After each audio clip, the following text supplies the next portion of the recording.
Hello everyone, welcome to our classes for our new series for BCom 6 semester।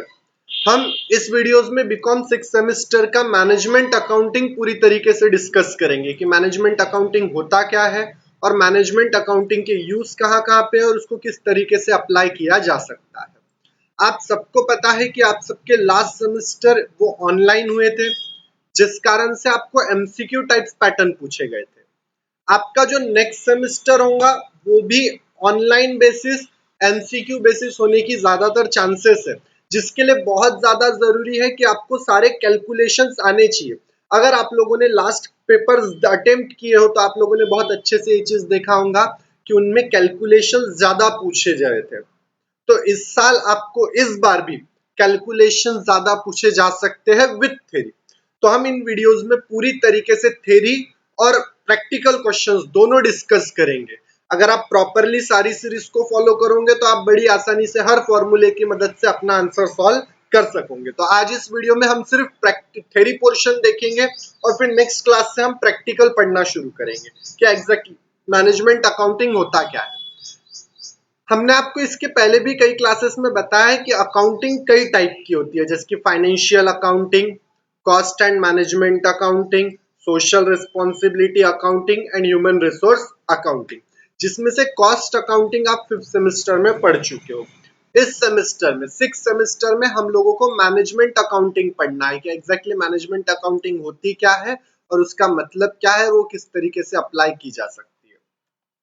So here is the introduction to management accounting. देखिए क्या लिखा है, ये आपका syllabus है पूरा का पूरा, यानी आपको पहले यूनिट में इतनी सारी चीजें पढ़नी है। मैनेजमेंट अकाउंटिंग का मीनिंग, उसके स्कोप, उसके इंपॉर्टेंट, उसके लिमिटेशंस, उसके एडवांटेजेस, उसके disadvantages, different between cost accounting and management accounting, role of management accounting, यहां तक के जो पूरा पोर्शन है ना, ये पूरा प्रैक्टिकल है यहां तक।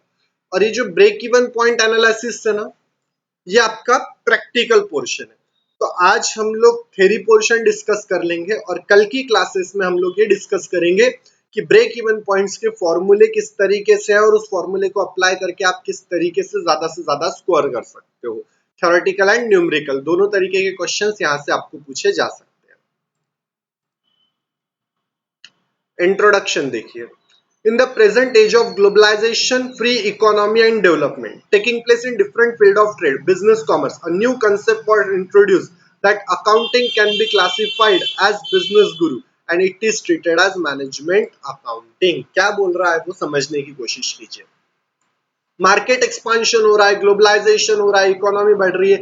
इन शॉर्ट सिंपल लैंग्वेज में समझाने की कोशिश करूं तो मार्केट अब कंपटीशन में है और कॉम्पिट मार्केट में इतनी आसानी से कंपटीशन की नहीं जा सकती। आपको और ज्यादा स्ट्रेटेजीज बनानी पड़ती है, आपको और ज्यादा प्लानिंग करनी पड़ती है, आपको और ज्यादा उसकी स्ट्रेटेजीज डेवलप करनी पड़ती है। हर चीज के लिए आपको एक साइंटिफिक तरीका अडॉप्ट करना पड़ता है। उसी चीज के लिए आप लोगों को मैनेजमेंट अकाउंटिंग दिया गया है कि उस मैनेजमेंट अकाउंट की मदद से आप लोग बड़ी आसानी से अपने बिजनेस को सरवाइव कर सके। इसीलिए ये न्यू अकाउंटिंग की ब्रांच डेवलप की गई है। इस पैराग्राफ में इसके अलावा और कुछ भी नहीं लिखा है। डेफिनेशन देखिए, according to American accounting association, management accounting include the method and concept necessary for effective planning, for choosing among the alternative business actions and for controlling the evaluation entrepreneur performance। क्या बोल रहा है वो, आप सबने कई बार human resource management पढ़ा है, प्रैक्टिकल और थ्योरेटिकल सब्जेक्ट्स में आपने ये चीज पढ़ा होगा कि planning, controlling, organising, staffing, directing, ऐसी कई चीजें बिजनेस में परफॉर्म की जाती है बिजनेस को मैनेज करते समय।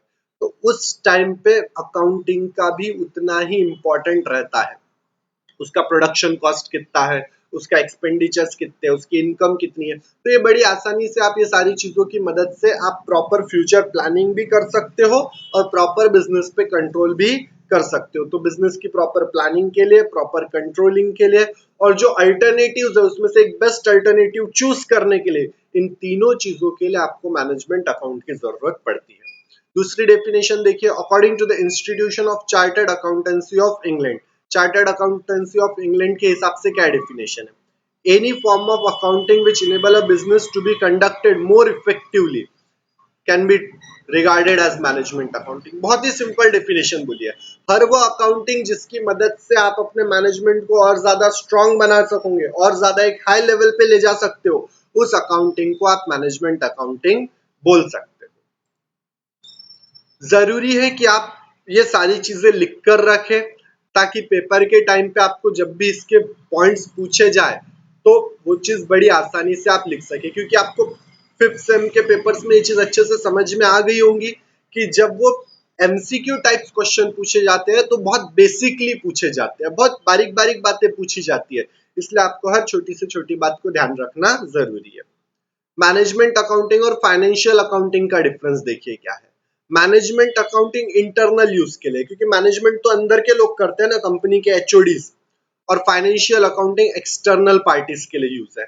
जिसकी मैनेजमेंट अकाउंटिंग किसके लिए यूज है, मैनेजर्स के लिए, बोर्ड ऑफ डायरेक्टर के लिए, तो वही फाइनेंशियल अकाउंटिंग किसके लिए जरूरी है, शेयर होल्डर्स के लिए, गवर्नमेंट के लिए, ये एक्सटर्नल पार्टीज के लिए यूज होता है। आपको पूछा जा सकता है management accounting is useful for internal management, external management, both और नन ऑफ द अबव। तो ऐसी छोटी छोटी बातें आप ध्यान रखा कीजिए। Informer internal decision, provide feedback on the operation performance of the business. हमने अभी देखा था कि बिजनेस किस तरीके से ऑपरेट कर रहा है, हमने डेफिनेशन में देखा था, उसकी जानकारी आपको मैनेजमेंट अकाउंटिंग से मिलती है।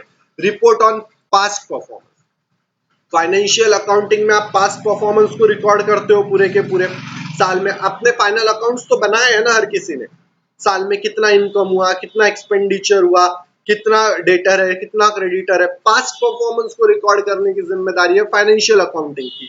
और जो ऑपरेटिंग परफॉर्मेंस है उसको कौन रिकॉर्ड करता है, मैनेजमेंट अकाउंटिंग। तो ऐसे की पॉइंट लिख के रखिए, पूरा लिख के रखने की जरूरत नहीं है आपको स्लाइड की स्लाइड, लेकिन जो मेन मेन पॉइंट बताए जाते हैं वो आप लिख के रखिए। टाइमली फ्यूचर ओरिएंटेड है और ये हिस्टोरिकल ओरिएंटेड है। मैनेजमेंट अकाउंटिंग फ्यूचर के लिए और फाइनेंशियल अकाउंटिंग पास्ट बेसिस पे, हमने अभी ऊपर भी पढ़ा था। Tailor made to what information management required, Henry Fayol और एफडब्ल्यू टेलर का नाम आपने सुना होगा, तो उसी में से टेलर की बात की जा रही है कि जो एफडब्ल्यू टेलर है, made what information management required, Taylor ने ये बताया कि मैनेजमेंट को कौन सी जानकारी की जरूरत है, वो मैनेजमेंट अकाउंटिंग वो इंफॉर्मेशन प्रोवाइड करने की मदद करता है। regulated by regulatory to make the sure indicate certain data, लेकिन फाइनेंशियल अकाउंटिंग रेगुलेटरी अथॉरिटीज द्वारा बनाई जाती है, जो रूल रेगुलेशन है, जो अकाउंटिंग स्टैंडर्ड्स है उसके हिसाब से बनाई जाती है। Measures financial and operating performance, only major financial data, ये दोनों इजी पॉइंट है, हम ऑलरेडी पढ़ चुके हैं, तो आप एक बार रीड भी कर लोगे पीडीएफ से तो बड़ी आसानी से आपको वो चीज समझ में आ जाएगी। फाइनेंशियल अकाउंटिंग और मैनेजमेंट अकाउंटिंग का ही ये एक और डिस्टिंक्शन बिटवीन है। देखिए GAAP और जो स्टैंडर्ड्स है ना, accounting standard, global accounting standard, global accounting principles, वो फाइनेंशियल अकाउंटिंग के लिए रिक्वायर्ड है, लेकिन मैनेजमेंट अकाउंटिंग के ऊपर वो प्रिंसिपल्स अप्लाई नहीं होते। ये दो तीन चार्ट्स मैंने आपके लिए ऐड करके रखे हैं ताकि अगर आपको पढ़ना हो तो आप बड़ी आसानी से यहाँ से अपना बेसिक और थोड़ा सा क्लियर कर सकते हो। वैसे जो पहले चार्ट में था वही चार्ट को अलग अलग लैंग्वेज में समझाने की कोशिश की गई है। फाइनेंशियल अकाउंटिंग और मैनेजमेंट अकाउंटिंग का डिस्टिंक्शन बिटवीन ये एक बार और दिया हुआ है। The object of financial accounting is to prepare account and statement for external uses, ये भी हम ऑलरेडी पढ़ चुके हैं। और management accounting collect and combine required principal for the decision making. ये इंटरनल और एक्सटर्नल हमने अभी पढ़ा था 2 मिनट पहले। मैनेजमेंट अकाउंटिंग और फाइनेंशियल अकाउंटिंग का डिस्टिंक्शन बिटवीन, तो होप आपको ये सारी चीजें समझ में आ गई होगी। इसका पीडीएफ आपको प्रोवाइड कर दिया जाएगा, आप इसकी पीडीएफ से बड़ी आसानी से सारी चीजें पढ़ सकते हो, तो आपको कोई दिक्कत नहीं जाएगी। टाइम फैक्टर देखिए क्या लिखा है। In financial accounting we can know the profit and financial position only after preparing of financial account. हम सबको पता है कि अक्सर फाइनेंशियल अकाउंटिंग आफ्टर ईयर बनाया जाता है, तो उस पीरियड के बाद में आप अपना प्रॉफिट पता कर सकते हो। But in management accounting required information is supply promptly and quickly for management decision, लेकिन जब भी मैनेजमेंट को डिसीजन मेकिंग की जरूरत पड़ती है तब उसे मैनेजमेंट, यानी एक समझे ना, मैनेजमेंट डिसीजन में, मैनेजमेंट अकाउंटिंग में जो पॉलिसीज, जो प्रिंसिपल्स यूज होते हैं वो बार बार यूज होते हैं, कभी भी यूज किए जा सकते हैं, लेकिन financial accounting period to period में चलता है।